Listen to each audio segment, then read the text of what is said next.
CM YS Jagan ను కుంభకర్ణుడిగా అభివర్ణించారు APCC అధ్యక్షురాలు వైఎస్ షర్మిల. 4.5 ఏళ్లు నిద్రపోయి ఎన్నికలకు 6 నెలల ముందు నిద్రలేచారని అన్నారామె. కమలాపురం నియోజకవర్గంలో ఏపీ న్యాయ యాత్రలో ఆమె పలు కీలక వ్యాఖ్యలు చేశారు. రాష్ట్రంలో మొత్తం అక్రమాలు, దౌర్జన్యాలు, హత్యలు, ఇసుక మాఫియా, మైనింగ్ మాఫియానే కనిపిస్తుంది తప్ప అభివృద్ధి కనిపించడం లేదని అన్నారు. వైఎస్ఆర్ హయాంలోని పెండింగ్ ప్రాజెక్టులకు దిక్కులేదని విమర్శించారు. రాష్ట్రంలో ఉన్న వాళ్ళ సంగతి ఏమిటి?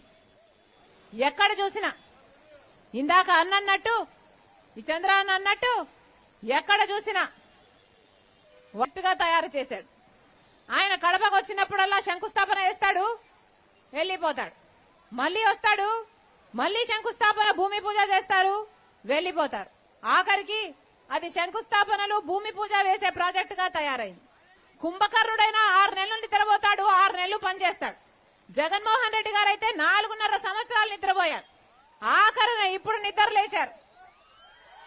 మెగా డిఎస్సీ వేస్తానన్న జగన్మోహన్ రెడ్డి గారు 23,000తో మెగా డిఎస్సీ వేస్తానన్న జగన్మోహన్ రెడ్డి గారు ఇప్పుడు 6,000తో దగా డిఎస్సీ వేశారు.